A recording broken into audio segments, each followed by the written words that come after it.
नमस्कार दोस्तों, आपका स्वागत है आपके अपने YouTube channel Jharkhand GK and current affairs में। तो दोस्तों हम लोग देख रहे थे उत्पाद सिपाही के पेपर 2 की। तो दोस्तों जिन्होंने पेपर 2 में हिंदी रखा है, मैं उसके लिए बता दूं कि हिंदी को 2 भागों में बांटा गया है। एक है क्षितिज भाग 2 और दूसरा है कृतिका भाग 2। ये मैं बार बार दोहराता हूँ बात, आपको ये आपको ध्यान रखना है। और क्षितिज भाग 2 को 2 भागों में बांटा गया है, एक है काव्यखंड और दूसरा है गद्यखंड। तो काव्यखंड का जो जितना भी क्वेश्चन है, काव्यखंड के 9 चैप्टर हम लोग देख चुके थे और 10वां चैप्टर भी हम लोगों ने देख लिया है जिसका नाम था नेताजी का चश्मा। अभी हम लोग देखेंगे 11वां चैप्टर जिसका नाम है बाल गोविंद भगत। तो दोस्तों ये चैप्टर भी आपके एग्जाम पॉइंट ऑफ व्यू से बहुत जरूरी होने वाला है। और दोस्तों मैं ये पूरा फ्री बताने वाला हूँ। उत्पाद सिपाही के एग्जाम का जो हिंदी होगा वो आपको मैं फ्री बता रहा हूँ, ठीक है। इसके लिए कोई चार्जेस आपको नहीं लग रहे हैं, सिर्फ आपको 15 मिनट 20 मिनट का जो समय है, आपसे आग्रह है कि वीडियो के अंत तक बने रहें। हो सकता है वीडियो ज्यादा अच्छा ना बना हो, ठीक है, लेकिन फिर भी अगर आप क्वेश्चंस देखते हैं तो आपके एग्जाम के लिए बहुत जरूरी होने वाले हैं, ठीक है। तो वीडियो के अंत तक बने रहें, वीडियो को ज्यादा से ज्यादा शेयर करें, वीडियो को लाइक करें और चैनल को जरूर से जरूर सब्सक्राइब कर लें। तो चलिए वीडियो शुरू करते हैं।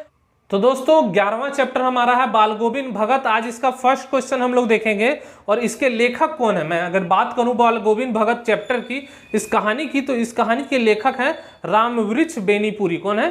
रामवृक्ष बेनीपुरी। ये आपको ध्यान रखना है। तो चलिए शुरू करते हैं। आज का फर्स्ट क्वेश्चन जो है बाल गोविंद भगत का फर्स्ट क्वेश्चन है हमारा, रामवृक्ष बेनीपुरी का जन्म किस ग्राम में हुआ? तो रामवृक्ष बेनीपुरी का जो जन्म है वो बेनीपुरी गांव में हुआ। कहां हुआ था? बेनीपुरी गांव में। इसका ऑप्शन हो जाएगा सी, बेनीपुरी, बेनीपुर। चलिए दूसरा क्वेश्चन देखते हैं। दूसरा क्वेश्चन है, रामवृक्ष बेनीपुरी ने किस कक्षा तक शिक्षा ग्रहण की? तो रामवृक्ष बेनीपुरी ने 10वीं कक्षा तक शिक्षा ग्रहण की थी। कितनी कक्षा तक? 10वीं कक्षा तक। इसका ऑप्शन हो जाएगा दूसरा का ए। चलिए थर्ड नंबर क्वेश्चन देखते हैं। थर्ड नंबर क्वेश्चन है, रामवृक्ष बेनीपुरी किस वर्ष सक्रिय रूप से राष्ट्रीय स्वाधीनता आंदोलन से जुड़े? तो रामवृक्ष बेनीपुरी सक्रिय रूप से राष्ट्रीय स्वाधीनता आंदोलन में सन 1920 ईस्वी से जुड़े। कब जुड़े? सन 1920 से। इसका ऑप्शन हो जाएगा सी, 1920 से। चलिए चौथा क्वेश्चन देख लेते हैं अब। चौथा क्वेश्चन है, कितने वर्ष की अवस्था में बेनीपुरी जी की रचनाएं पत्र पत्रिकाओं में छपने लगी थी? कितने वर्ष की अवस्था में बेनीपुरी जी की रचनाएं पत्र पत्रिकाओं में छपने लगी थी? तो कितने वर्ष की उम्र से है? तो इसका ऑप्शन हो जाएगा सी, 15 वर्ष की उम्र से ही इनकी कविताएं जो है पत्र पत्रिकाओं में छपने लगी थी, ठीक है। चलिए पांचवा क्वेश्चन देखते हैं। पांचवा क्वेश्चन है, बेनीपुरी जी ने किस विद्या में साहित्यिक रचनाएं की? तो किस विद्या में साहित्यिक रचनाएं की? तो इन्होंने गद्य विद्या में साहित्यिक रचनाएं की। इसका ऑप्शन हो जाएगा ए। चलिए छठा क्वेश्चन अब हम लोग देखते हैं। छठा क्वेश्चन है, बेनीपुरी जी की संपूर्ण साहित्य किस नाम से प्रकाशित हुआ है? तो बेनीपुरी जी का संपूर्ण साहित्य जो है ये बेनीपुरी रचनावली के नाम से प्रकाशित हुई है। इसका ऑप्शन हो जाएगा ए, बेनीपुरी रचनावली। चलिए सातवां क्वेश्चन अब देखते हैं। सातवां क्वेश्चन है, बेनीपुरी रचनावली कुल कितने भागों या खंडों में प्रकाशित हुई है? तो कुल कितने खंड में प्रकाशित हुई है? तो इनका जो कुल खंड था प्रकाशित होने का वो 8 है। 8 जो है इसका कुल खंड है। ऑप्शन सी हो जाएगा इसका। चलिए नेक्स्ट क्वेश्चन देखते हैं। 8वां नंबर जो क्वेश्चन है, 8 नंबर क्वेश्चन हमारा, पतितों के देश में बेनीपुरी जी की कैसी कीर्ति है? तो पतितों के देश में बेनीपुरी जी की जो रचना है या कीर्ति है, ये उपन्यास है। क्या है? ये उपन्यास है। इसका ऑप्शन हो जाएगा डी, उपन्यास। चलिए 9वां क्वेश्चन देखते हैं। 9th नंबर क्वेश्चन है हमारा, अम्बपाली बेनीपुरी जी की किस प्रकार की रचना है? अम्बपाली बेनीपुरी जी की किस प्रकार की रचना है? तो ये नाटक है। क्या है? नाटक है। इसका ऑप्शन हो जाएगा सी, नाटक। चलिए 10th नंबर 10वां क्वेश्चन हम लोग अब देखते हैं। 10वां क्वेश्चन है, माटी की मूर्तें किस विद्या की रचना है? तो ये रेखा चित्र है। क्या है? रेखा चित्र। इसका ऑप्शन हो जाएगा डी। चलिए 11वां क्वेश्चन देखते हैं। पैरों में पंख। क्या है? पैरों में पंख बांधकर बेनीपुरी जी की कैसी कीर्ति है? तो पैरों में पंख बांधकर बेनीपुरी जी की यात्रा वृत्तांत है। क्या है? यात्रा वृत्तांत। इसका ऑप्शन हो जाएगा बी। इसका ऑप्शन हो जाएगा बी, यात्रा वृत्तांत, है ना। 11 का बी। चलिए 12वां क्वेश्चन देखते हैं। जंजीरें और दीवारें, जंजीर और दीवारें बेनीपुरी जी की कैसी रचना है? तो ये संस्मरण है। इसका ऑप्शन हो जाएगा ए, 12 का ए, संस्मरण। 13वां क्वेश्चन है हमारा, रामवृक्ष बेनीपुरी को किस उपनाम से जाना जाता है? तो रामवृक्ष बेनीपुरी को कलम के जादूगर के नाम से भी जाना जाता है। कलम का जादूगर। इस ऑप्शन का हो जाएगा बी, 13 का बी। चलिए 14वां क्वेश्चन देखते हैं। 14 नंबर जो है, रामवृक्ष बेनीपुरी का देहांत कब हुआ? तो रामवृक्ष बेनीपुरी का जो देहांत है ये सन 1968 ईस्वी में हुआ। कब हुआ? सन 1968 ईस्वी में। इसका ऑप्शन हो जाएगा डी। अब 15 नंबर हम लोग देखते हैं। अब यहां से हमारी कहानी की क्वेश्चन आंसर शुरू हो जाएंगे, ठीक है।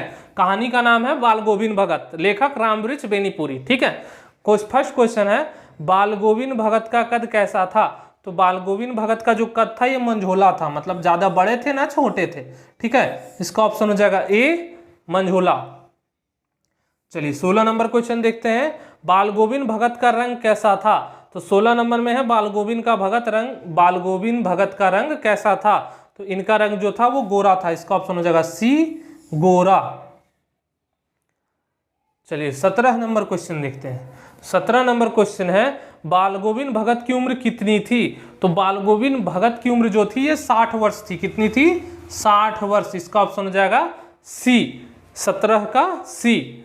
अब चलिए 18वां क्वेश्चन देखते हैं। 18वां क्वेश्चन है, बाल गोविंद भगत कैसा वस्त्र धारण करते थे? तो बाल गोविंद भगत जो है ये एक लंगोटी और एक कनफटी टोपी धारण करते थे। एक लंगोटी और एक कनफटी टोपी। तो 18 का हो जाएगा सी। चलिए 19 नंबर क्वेश्चन देखते हैं। 19 नंबर है, बाल गोविंद भगत जाड़े के दिनों में क्या ओढ़ते थे? तो बाल गोविंद भगत जाड़े के दिनों में क्या ओढ़ते थे? तो एक काली कमली ओढ़ते थे। क्या ओढ़ते थे? काली कमली। इसका ऑप्शन हो जाएगा सी, काली कमली। चलिए अब 20 नंबर क्वेश्चन देख लेते हैं। 20 नंबर क्वेश्चन है हमारा, बाल गोविंद भगत मस्तक पर क्या लगाते थे? तो बाल गोविंद भगत जो है ये मस्तक पर रामानंदी तिलक लगाते थे। क्या लगाते थे? रामानंदी चंदन। इसका ऑप्शन हो जाएगा ए, रामानंदी चंदन। चलिए 21वां क्वेश्चन देखते हैं हम। 21वां क्वेश्चन है, बाल गोविंद भगत गले में क्या पहनते थे? तो बाल गोविंद भगत जो है वो गले में तुलसी के जड़ों की माला पहनते थे। क्या पहनते थे? तुलसी के जड़ों की माला। इसका ऑप्शन हो जाएगा बी। चलिए 22वां क्वेश्चन देखते हैं।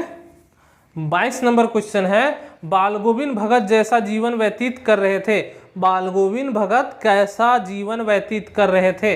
तो ये गृहस्थ थे, लेकिन संत भी थे। गृहस्थ भी थे और संत भी थे, ठीक है। चलिए 23वां क्वेश्चन देखते हैं। 23 नंबर क्वेश्चन है, बाल गोविंद भगत किसे साहब मानते थे? तो बाल गोविंद भगत जो है ये कबीर जी को साहब मानते थे। इसका ऑप्शन हो जाएगा बी, कबीर को। अब चलिए 24वां क्वेश्चन देख लेते हैं। 24वां क्वेश्चन है, बाल गोविंद भगत किनके गीतों को गाते थे तथा उनके आदेशों पर चलते थे? तो बाल गोविंद भगत कबीर के गीतों को गाते थे और उन्हीं के आदेशों पर चलते थे। इसका ऑप्शन हो जाएगा बी, कबीर के। 25वां क्वेश्चन है। 25 नंबर जो क्वेश्चन है, कबीरपंथी मठ बाल गोविंद भगत के घर से कितनी दूर था? तो कबीरपंथी मठ जो है वो बाल गोविंद भगत के घर से 4 कोस की दूरी पर था। इसका ऑप्शन हो जाएगा डी, 4 कोस। चलिए अब 26वां क्वेश्चन देखते हैं। 26वां क्वेश्चन है, आषाढ़ की बारिश में औरतें क्या लाकर खेतों के मेड़ पर बैठी थी?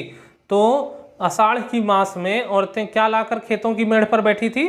तो कलेवा लाकर खेतों की मेड़ पर बैठी थी। इसका ऑप्शन हो जाएगा बी, 26 का बी।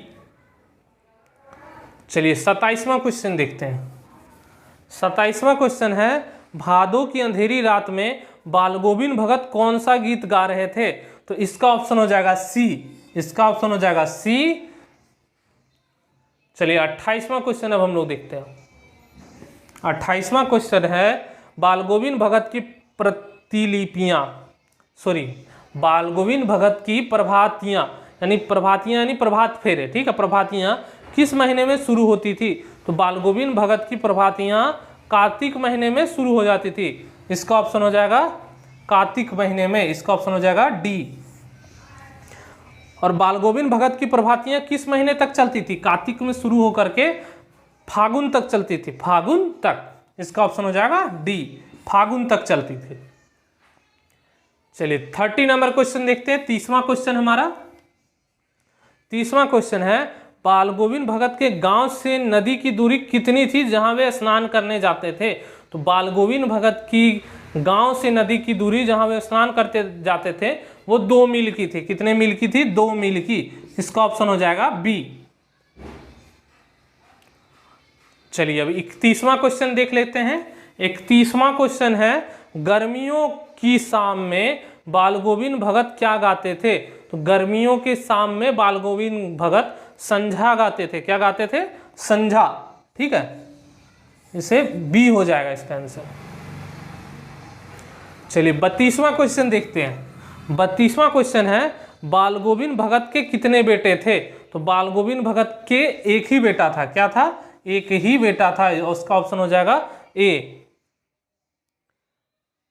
अब चलिए 33वां क्वेश्चन देखते हैं।